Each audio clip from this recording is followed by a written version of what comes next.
Welcome to She the People with Aimee Allison, the home for women of color who are leading America into a new era. I'm Aimee, and today we're going to hear how Native communities have built political and cultural power through storytelling and organizing in the final weeks of the election. Later in this episode, you'll hear my conversation with Crystal Echohawk, the founder of IllumiNative, a social justice organization that makes sure Native people are powerfully seen and heard. But first up is Equity Observer reporter L'Oreal Thompson Payton's interview with Moya Bailey about how misogynoir, meaning poisonous stories about Black women, are impacting Kamala Harris's campaign. And as always, stick around for our joyful noise segment at the end. Back in the day.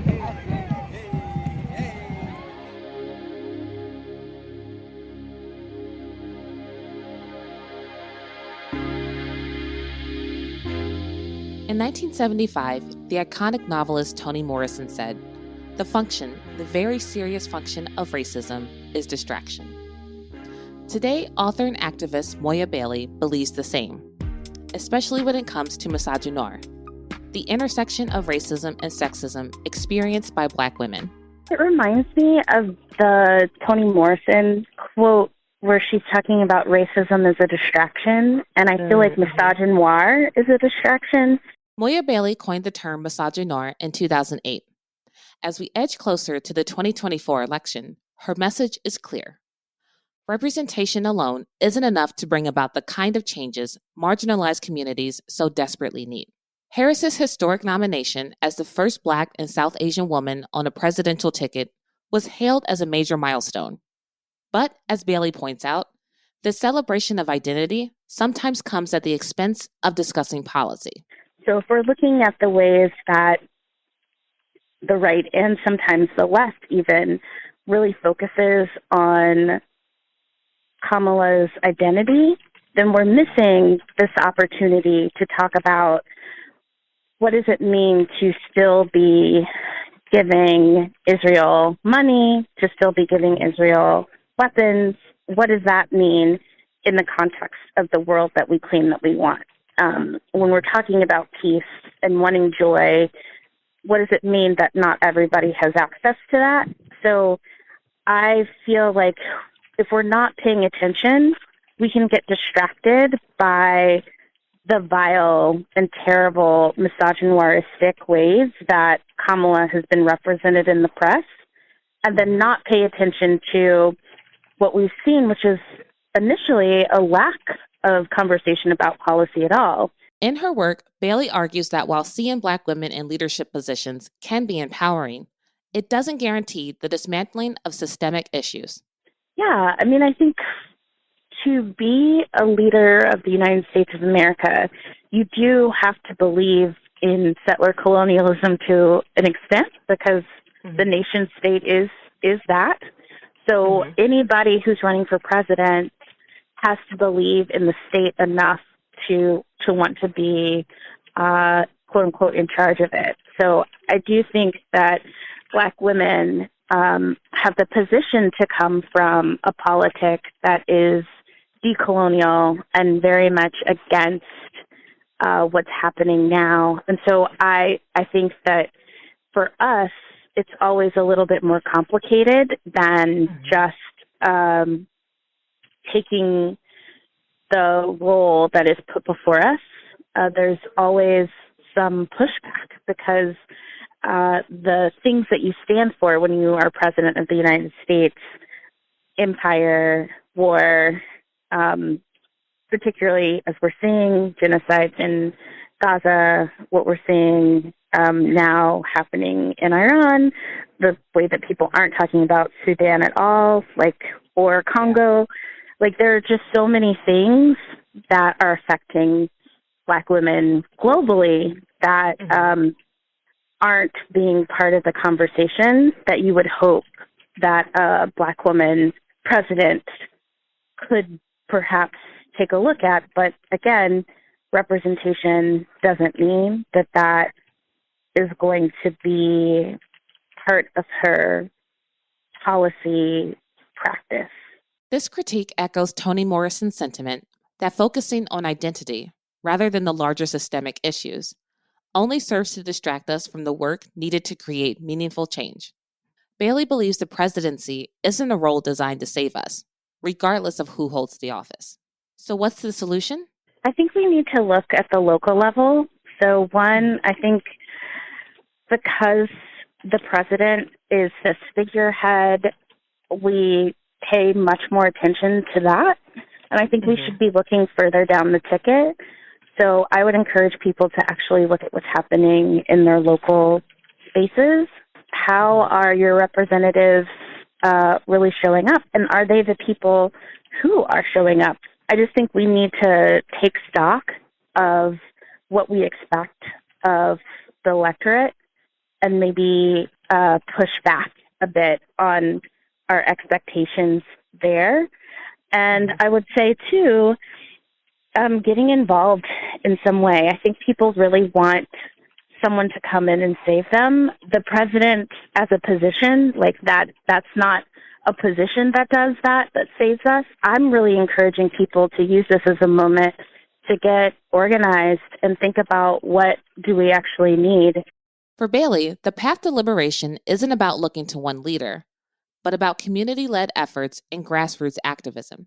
In the face of misogynoir, she urges Black women to find places where they can both recharge and be affirmed. Yeah, I think it's always about finding spots of respite, places where you feel like you can retreat from that onslaught.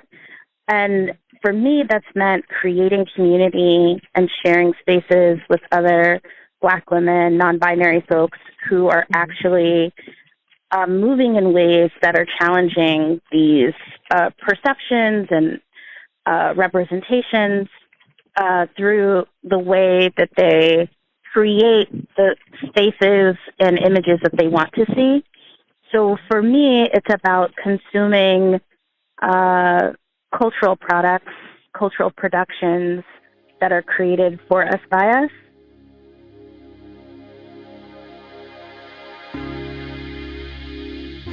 As the 2024 election draws near, Bailey's message is clear.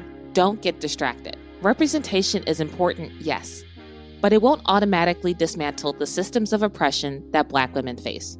To make real progress, we must focus on policies and, most importantly, on building power in our communities.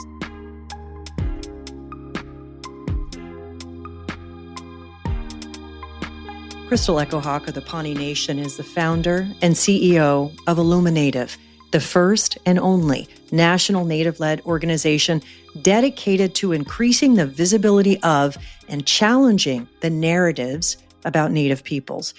Crystal founded IllumiNative in 2018, and they've made a profound impact over the past 6 years. To name just a few of their accomplishments, they played a leading role in the 2020 name change of the NFL's Washington Commanders. They strategized to support the confirmation of the first Native cabinet member, Secretary of the Interior, Deb Haaland. And as the organization's CEO, Crystal has built partnerships with media giants like Netflix, Amazon, and Disney to help change the depiction and inclusion of Native people in scripted TV series and movies. We're so excited to have her here today on She the People. Welcome, Crystal Echohawk. Hi, Aimee. It's so good to be here with you, and happy Indigenous Peoples Day. I was going to say, what a special day. What does an Indigenous Peoples Day mean for you? You know, I mean, every day is Indigenous Peoples Day as far as I'm concerned. But, you know, I think it's an important day of recognition. It's something that we're still fighting for nationwide recognition, but increasingly more and more states and cities across the country, instead of recognizing Columbus Day, who was just the architect of genocide against Indigenous Peoples Day. A lot of people don't still know that. But it's really just, you know, I think a day to celebrate all the positive contributions that Native people make to today's society. So I choose it's a day of joy, of recognition. It's also a day of work. You know, for us at IllumiNative, we don't take the day off. Today, we really work for our community. And then we'll have another day where everybody will get some rest. But yeah.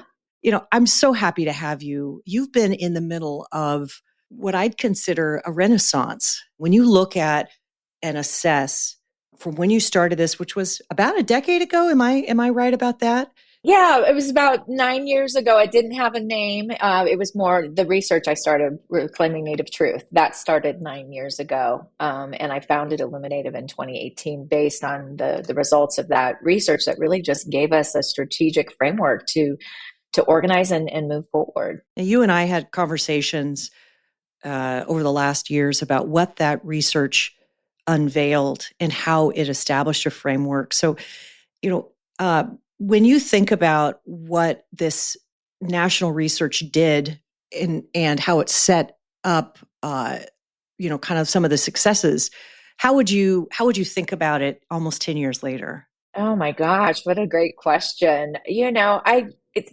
Everything that we're doing has exceeded my wildest dreams. I remember the anxiety of thinking like, $3.3 million worth of research and strategy development. And is this going to be meaningful? But the way it took off, it's so much bigger than IllumiNative. And I think that was always the way that research was really envisioned, is like, whatever this research is going to tell us, it's not academic research. It's really about what do Americans and key institutions across sectors of society, how do they view Native people? Why do they view Native people like that?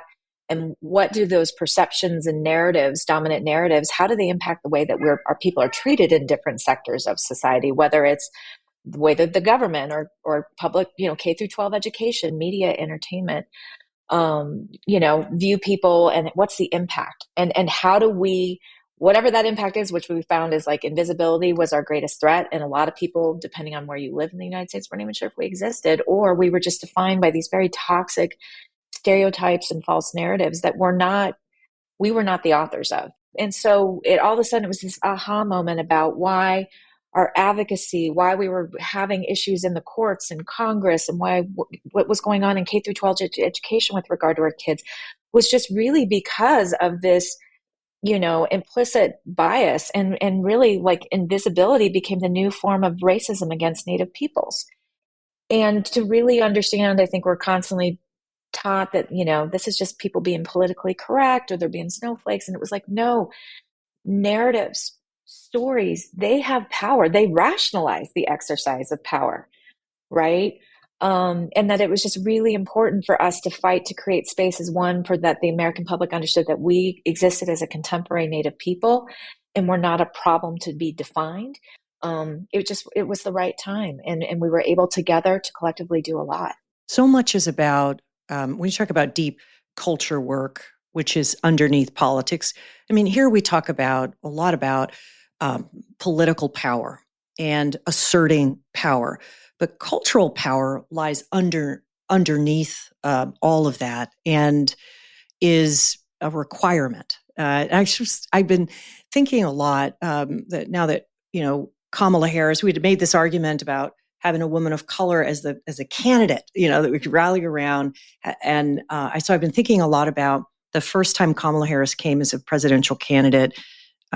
We'd assembled a presidential forum in 2019, and we were very inspired by the Women's March and the Native women who were leading as part of that movement to bring to that stage the issue of missing and murdered Indigenous women. It might have been one of the first times that a presidential candidate in front of a group, in this case, it was Elizabeth Warren, the senator who was running for president in the primary at the time, had to address what the federal government and what a president, an executive office, is going to do about this tragedy, which had been going on and on under the radar of most people's consciousness. And thinking back from then to literally creating Hollywood stories. Can you talk to me about that? Yeah, I mean, I think, first and foremost, it's the tireless efforts of grassroots organizers who don't have big names that everybody's going to know. It's that tireless, organizing and advocacy by families. And so many, like this is not an issue that just popped up overnight. I actually heard some movie critics recently, they were reviewing Fancy Dance, that has, really tackles the issue of missing murdered Indigenous women. And they were like, wow, this is just like an issue that seems like Native people just, like everything they just want to talk about. And like, I wonder if it's going to get old. Whoa. We Wow, just started talking about it, buddy. Yeah, we just started talking about it, right? And you've seen like one film about it. But you see how the culture pushes back. As soon as you make space, they're like, too much space. Yeah. And I mean, the issue of missing and murdered Indigenous women has been something since contact and colonization came into our lands, I mean, I think about the advocates that educated Senator Warren and and then Senator Harris, I got to see her speak. There's always a Native Women Leaders Luncheon that happens in the kind of late winter with the National Congress of American Indians. And I remember that's the first time I saw, her speak. And, she was very articulate, very well educated and on, missing and murdered Indigenous women and all the issues surrounding it. But that's because of the incredible Native advocates that have worked tirelessly to educate non-Native politicians, different folks about the issue. And that is so powerful. And that's our latest research just really shows that the more and more that we have, Native peoples elected into office, the way that they can educate their colleagues and their peers, but also the power of Native advocates to educate non-Native people, like it's just this movement. And all of a sudden we're just starting to kind of it's like ripples in a pond, right? This education and this advocacy and this organizing that's been happening. And you kind of start to see more happening. And then when, Secretary Holland, was, confirmed and ascended into her position, she was able to put that on the map. She put that on the map. Right. Can we just have a moment? Yeah. So much is happening and so many actually just terrible things are happening, Yeah. alongside. That is life. Right. Yes. Alongside these, kind of seismic shifts in our culture. But let's take a moment for Deb Haaland, because I met her in her primary, and I, like many folks in New Mexico and across the country, were looking at this woman who really led with economic justice issues, who talked about and not only her experience and as a Native woman, and she also spoke in a way that included a lot of other marginalized groups, and it was very powerful. Her congressional run. What does it mean to have Deb Haaland as our Interior Secretary? I don't think many people have taken that fully in. The place to start is to understand the history of the Department of Interior, which was originally the Department of War. And it was the agency charged essentially with the annihilation of Native people and executing federal Indian policy, which was really, acts of, genocide, military campaigns, but it was also the boarding schools are, more than 100,000 of our children were taken away. And that was part of a political military strategy and policy. And all of that came out of that agency that became the Department of Interior. And so to really wrap your head around that and to the atrocities and the things that happened to Native people, right? And our children being ripped away, including my grandfather was taken away as a little kid and put in one of those and beat repeatedly, and his mouth washed out with soap, as with all these kids across the country, during that time period. It started in the early, 1800s. And let's not forget that the remains of children are still being discovered, buried near the sites of these terrible places where they took children. Right. So you look at this arc of policy that's gone all the way up until present day of different things that have happened to Native peoples, right? The political, policies of the American government, federal government. And I remember, to really what does it mean for her to sit in this position? I remember the first time I went to go see her at the Department of Interior. To get to her office, you have to walk down a long hallway. And it's portraits of all the preceding secretaries, of the Interior. And they're all white men. And then one white lady. And then you just oh my God. And you walk in and you understand the horror, the atrocities, the policies, the impact, the detriment that came out of this office that she's now sitting in. And it's incredible. It's incredible that this, amazing Laguna, woman from Laguna Pueblo is leading this agency. And she's not leading it in order, I think to begin to tackle the wrongs of the past and to also meet, that's the agency responsible for the federal trust relationship. I mean, they're holding all of this. She's just an amazing leader for all Americans, and really like taking that job so seriously in the protection of our public lands, our, national parks, like, looking at, really key, issues around climate and the way that energy policies are affected. I mean, it's a lot. And I think she has just really shown that she can be a leader for all Americans while being Indigenous, and how important those values are, the way that she has entered in that office. I can't say enough about her leadership and her legacy that she's going to be leaving behind. You said something about her being Secretary of Interior for everyone. And I want to talk to you about this because this is a very powerful thing that you've said. I just want to say, last time I laid eyes on you and your colleague, you were in Oxford, England, at a Skull Foundation event, and IllumiNative had won their most prestigious award. And you were there. There were probably, there was tens of thousands of us in the theater with you and your colleague accepting the award. And when you accepted it, you said some things about the way in which this movement of Native leadership is approaching, being in, working with other groups. And I just want to talk about that, that spirit of solidarity that you work in. It's at the foundation. I think when we started this and the research was saying, here's, almost 80% of Americans don't know anything about Native peoples. But I just remember sitting down originally and talking to one of our researchers.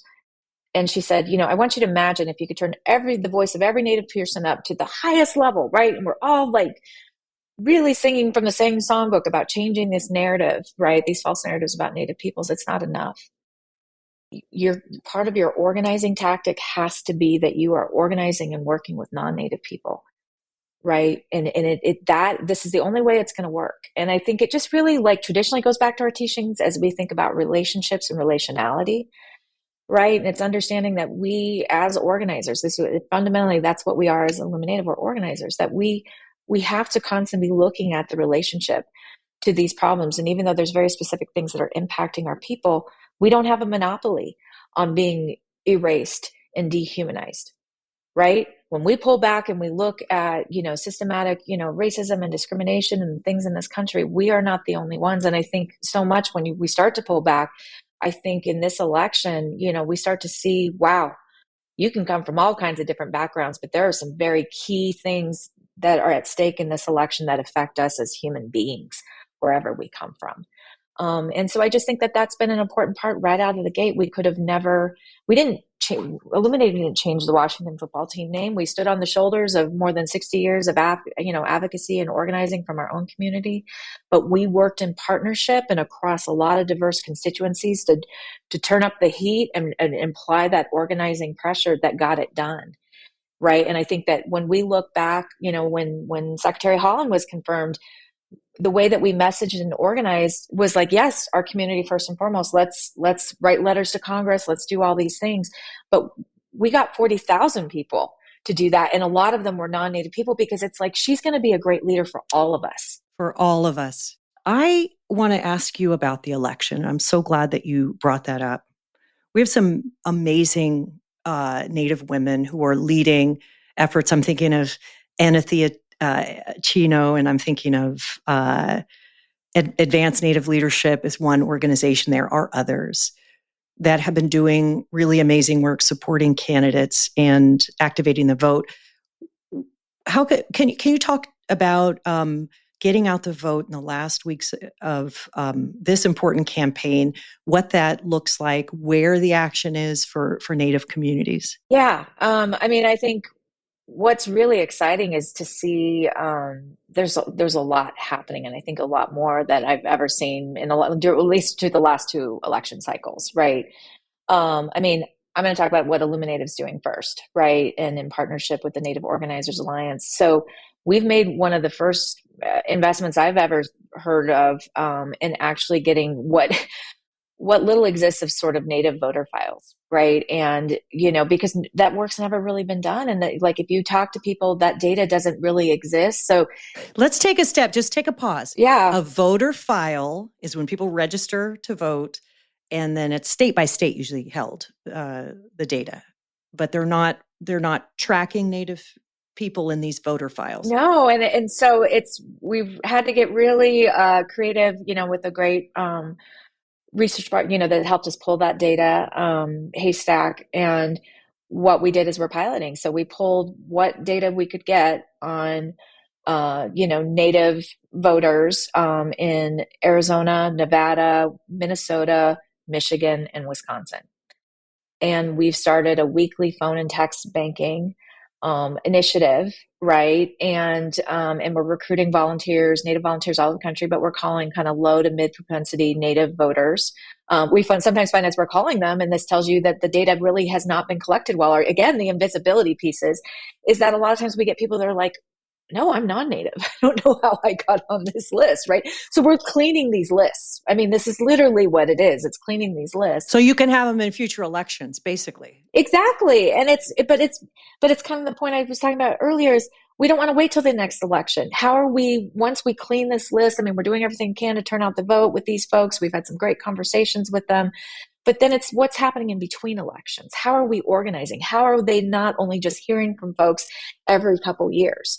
And it's been amazing for the Native people we are connecting with. They're like, nobody's ever called me to ask me or think about me in that way. So this is like such a new thing. So, I mean, I think last week we managed to get through almost 10,000 calls, in Minnesota. In those states, so Minnesota is where you're focused. Wisconsin, I heard you mention. Yeah, Michigan, Arizona, and Nevada. So we typically we'll pick one or two states in a night with these volunteers. And so we're calling them, urging them to, checking in with them, asking them what the top issues are that they care about, which really consistently has been tribal sovereignty and the economy are like the top two. And that was actually what our Indigenous Futures research also told us. And the economy, like cost of living. I mean, just like how expensive it is. Yeah, exactly. And healthcare is also a big thing, reproductive rights, and housing has also come up. But so we have been doing this. We've already been doing it for 4 weeks, and we'll be doing it all the way up until right before Election Day. We're also texting people. We had Native comedians come up with these hilarious memes, and it's been a great way also with the phone and text banking to start conversations with people about voting. What is the hilarious meme? There's something about flipping fry bread. What else can we flip, right? And it's been interesting to like, they're a little bit spicy, right? And so we're really getting creative. And then I was just noticing, I was talking with a colleague of mine that other Native organizations have started doing some text banking with some funny memes, and just seeing like, I think more and more our communities building the infrastructure. And a lot of people are out just doing different things just on GOTV, and doing a lot of, grant making, just supporting grassroots organizations. I mean, you have this amazing organization called Protect the Sacred. They're one of our GOTV grantees that did the ride to the polls. I mean, and she made, Allie Young is the leader of Protect the Sacred, which is down at Navajo Nation. And she originally organized all these Navajo horse folks to get on their horses and start riding the polls. And that was a way to encourage their community to come out and vote. So, I mean, there's just incredible work happening all over the country. And it's really exciting to see. And I think like a lot of people understand the importance of this election. I think it's also, you can't take Native voters' votes for granted. And to see, we've done polling of Native peoples since 2020. We've done 3 huge cycles of polling of over 15,000 Native people in all 50 states. I've never seen until this cycle, the economy ever come up in the top 3. Why do you think that is? Why do you think that is? Polling, everybody else in the country is saying this is going to be one of the key issues that all Americans, the economy, the perception of the cost of living and inflation and what's happening with this economy is getting to people. And our people have, so much of our population is already, in these, economically challenged demographics. And to see that the economy is going to be one of the biggest factors in this election, and that people are really feeling it. And so our people are no different. right? I think climate's been also a top issue that's ranking up there. But I think it's interesting. We want to unpack more the issue around tribal sovereignty. Because not all, 70% of Native peoples live off reservation. It's more research we want to do, but I think it's also about democracy. So I think we're seeing all kinds of shifts, and I think you're seeing that with other constituencies, right? Where you're starting to see changes sort of happening within Black voting base, Latino voting base. Like, there's a lot. And I think it's just one of these things that, I have to talk, I'm talking from a nonpartisan place because, IllumiNative is a C3 organization. But what I would be telling both sides, all parties, don't take anybody's vote for granted. We have to think about the ways in which we need to, as an electorate, understand engaging Native people. It sounds like the work you're doing is to help understand, because if the economy is number one and sovereignty is number one, now that means that translating that message, engaging people, has to sound specific for the community. Exactly. And I think it's unpacking that more and really listening and understanding. And again, I just see so much, the bias is like, oh, okay, we want to support GOTV, and everybody just thinks we all live on the res. And that's just not the case. And, I just think there needs to be more curiosity. There should be a lot more outreach. I will say I saw both campaigns announced that they only hired lead Native organizers within the last 4 weeks. Why is that? Why do you think? Well, our research always tells us the same thing. It's like, we're not present in people's minds. And to me, that's crazy, because if you go back and look at the results in 2020, Arizona was won by 10,000 votes. If you go in and just look at Arizona and you look at our Native population, and that's why we have our list is 250,000 Native people that we are trying to get a hold of in Arizona. You start to look at with those margins, or you go in and look at the margins in 2020 in places that were also key in Wisconsin and Nevada. Native vote had something there to play. And again, it's that inherent implicit bias that begins to happen, that because we're still not as visible as I want us to be, and that we should be, right? People still keep taking this for granted. And, Native voters, like our Indigenous Futures survey said, 86% of Native voters in battleground states in particular are planning to vote. You should, that should be part of the organizing plan, and to really we all see in the polling, it's just almost a statistical dead heat between these two candidates if the polling is actually correct. And so it's really important that people not take any vote for granted. Let us just stay here. She, the people. Let's begin here. We do not take Native women's leadership for granted. We don't take Native vote for granted, the communities and the issues. And I'm so glad to have spent just a bit of Indigenous Peoples Day with you. And before we end, we always ask people who come here. This has been a campaign. Your work employs joy as a strategy. So what's been bringing you joy, Crystal? What's been bringing me joy is I'm so geeked out that our community is volunteering and calling and texting people and being in community. They do it for 3 hours every Wednesday night. And, and to be able to watch that and participate in watching young people step up and organize and lead that work it makes me so happy. I got to watch our comedians produce some of the content, and it's just belly laughing and just feeling in community and being in text chains and different groups with people who are just really trying to organize and move things in their community. And there's a joy, everybody's happy. There's just been a real joy about this, and it's been fun, as much as I think we're all starting to have anxiety now. Yeah. Oh, yeah. Yeah. It's being in community with people like you, Aimee, and thank you for the good work that you do. I just have so much love and appreciation for you, and just all the women that are just doing incredible organizing and work, not only for this election, but year round. It's so good. And I have so much love for you and your brilliance in your work. A lot of work that happened for many years before this moment. And just, as we wrap up, anyone who's Native, who hears this, can they be part of volunteering? Absolutely. Go to nativesvote.com And there's, you can look at joining we still have a few more weeks of, phone and text banking. We also just we did a digital organizer training last week. So all these resources are on our website, and then we're like the content. So people can just jump in. There's all these resources there. You can watch the training videos, because the digital organizer training isn't just election specific. You're going to learn a lot of things that will just help you improve your digital organizing year round. And so, nativesvote.com. Awesome. And follow us on the socials. Follow IllumiNative on the socials at IllumiNative. And listen, we can be part of the solution. We can feel joy. And thank you so much, Crystal, for being with us today. Thank you.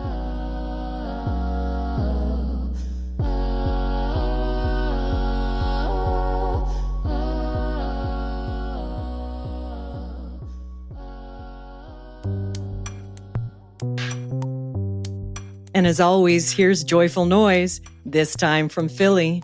Joy to the Polls mission is written right into the name. Started in the depths of the 2020 election season, and their goal is to use music to mobilize voters and bring joy to polling places.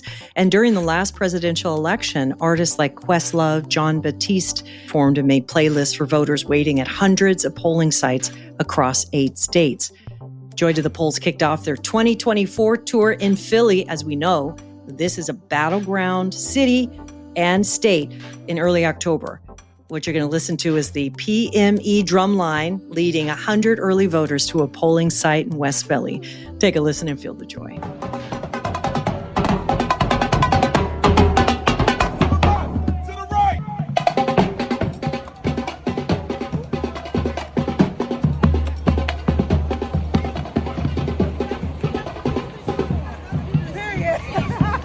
Back in the day.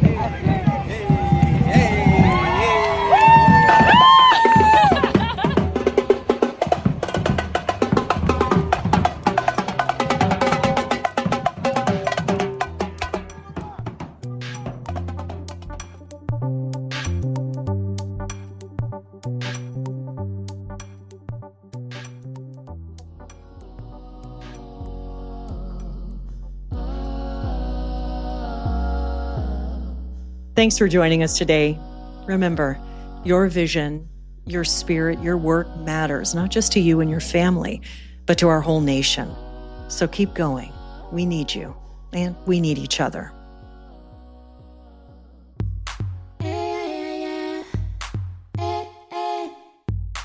She the People with Aimee Allison is produced in collaboration with Design Observer.